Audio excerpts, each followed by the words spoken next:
Imagine you're at a dinner party, sitting across from someone who won't stop talking. They're going on about their day, offering their opinions on everything from politics to sports, even when no one's asked. They'll argue both sides of the same issue, sometimes within seconds. And even when you try to change the subject, they circle back to what they were saying before. Now, picture if that person wasn't across from you, but inside your head. It's not just any voice, though. It's your voice, the one that comments on every little thing you experience.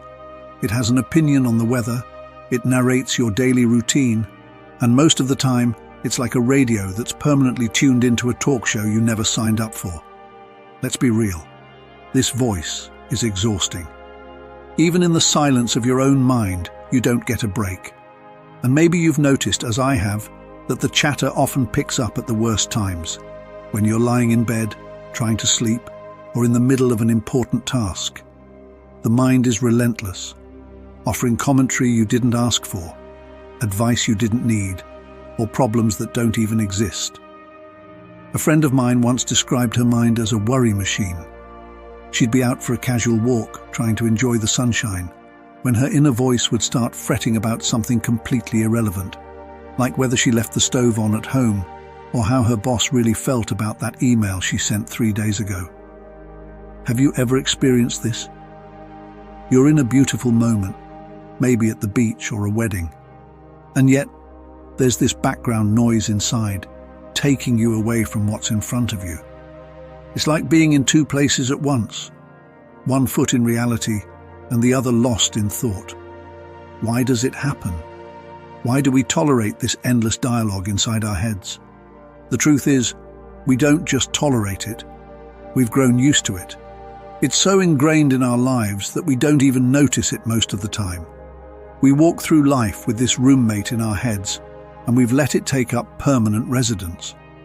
But here's the kicker. Much of what it says doesn't even matter. It's just filler, noise, static in the background. And yet we give it power. Think about all the moments you've missed because you were stuck in your head, replaying a conversation that happened hours, days, or even weeks ago. Or worse, worrying about a future that hasn't even happened yet.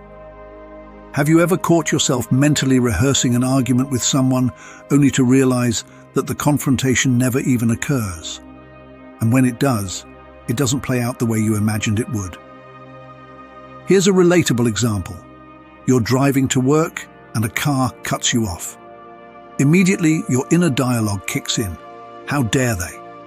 What's wrong with people today? This city's traffic is the worst. I should have left earlier. Maybe I'll honk, maybe I won't. Oh, but if I honk, then they might get mad and follow me. What if they have road rage? Suddenly, what should have been a minor annoyance becomes a full-blown drama in your head. And all the while, the car that cut you off is long gone, and you're the one left carrying the emotional baggage of that moment. Who's really winning here? Certainly not you. Now, if you step back and really think about it, it's absurd. Why let this voice rule over you? Why let it steal your peace? The answer lies in one key realization. You are not that voice.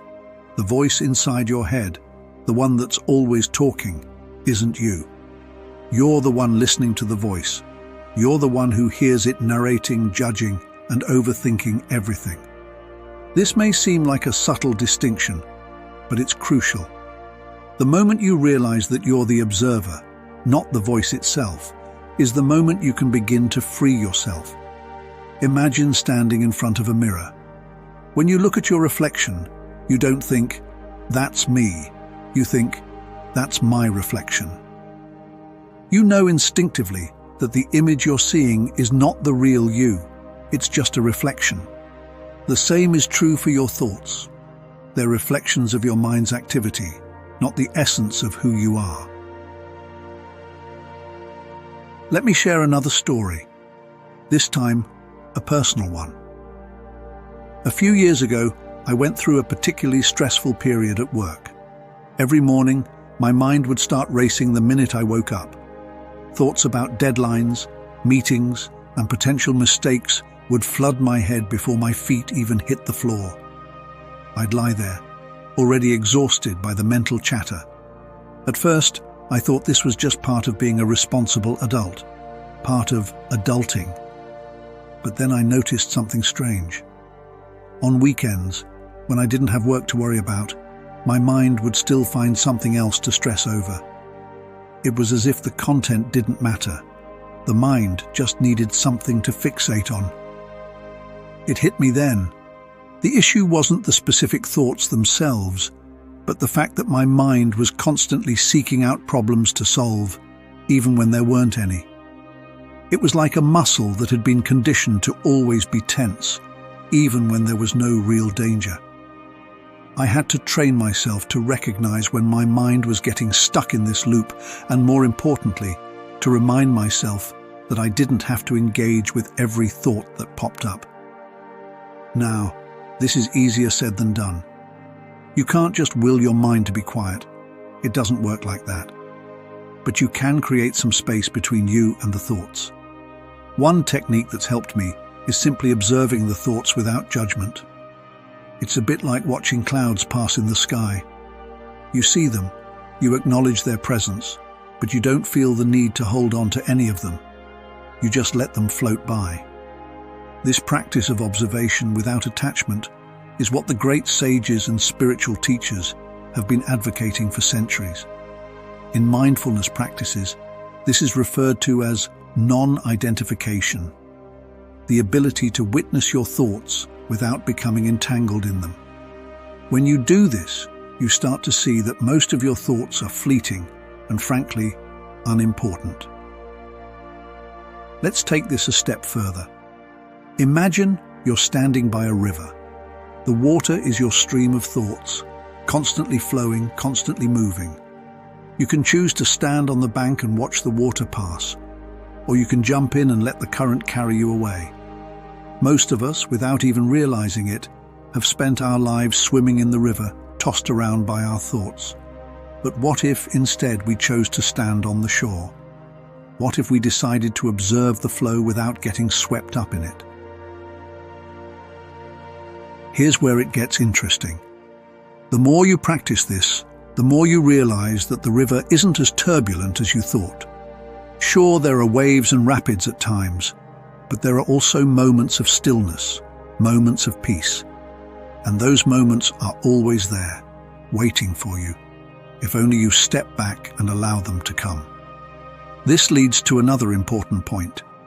You don't need to fix or solve every thought. So often we feel the need to engage with our inner voice, to argue with it, or to figure out why we're thinking what we're thinking. But here's a radical idea. What if you didn't? What if you just let the thoughts come and go without trying to control or change them? You'd find, as I have, that most thoughts resolve themselves without your intervention. For instance, let's say you're feeling anxious about an upcoming presentation. Your mind is racing with what ifs. What if I mess up? What if I forget my lines? What if no one likes my ideas? Instead of spiraling into these thoughts, what if you just acknowledge them and then let them pass? You might be surprised to find that the anxiety lessens when you don't feed into it. By stepping back and observing, you create space for clarity and calm to emerge. Ultimately, the goal isn't to silence the mind entirely. That's not realistic. The goal is to shift your relationship with the mind. Instead of being controlled by your thoughts, you become the one who chooses how to engage with them.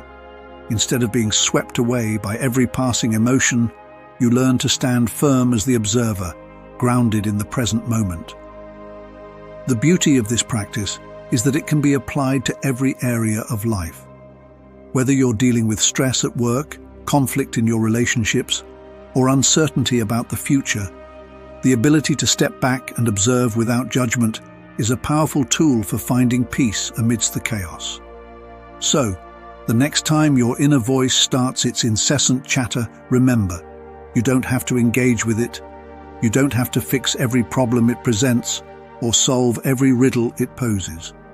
You can simply watch, listen, and let it pass. because at the end of the day, you are not the voice. You are the one who hears it. And once you truly understand this, the path to inner peace becomes clearer than ever before.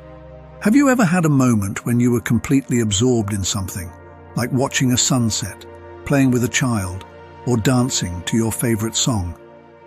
In those moments, the voice inside your head goes quiet. You're not thinking, you're simply experiencing. That's when you glimpse the truth. You're not the incessant chatter, you're the awareness behind it. But we rarely stay in that space of pure experience for long. Instead, our minds pull us back into the whirlwind of thoughts. I remember once, on a beautiful vacation by the ocean, I stood on the shore, soaking in the sound of the waves and the warmth of the sun. For a few minutes, I felt an incredible sense of peace. But then, my mind kicked in. Isn't it getting a little too hot? Did I remember to bring sunscreen? I was no longer enjoying the moment. I was lost in my thoughts about the moment. And just like that, I was pulled away from the experience. Why do we tolerate this constant interruption? The answer lies in control. The voice in your head gives you the illusion of control. When something happens in the outside world, something you can't change, your mind jumps in to comment, to analyze, to control the narrative. It's a way of coping with the unpredictability of life. A tree, for instance, is just a tree.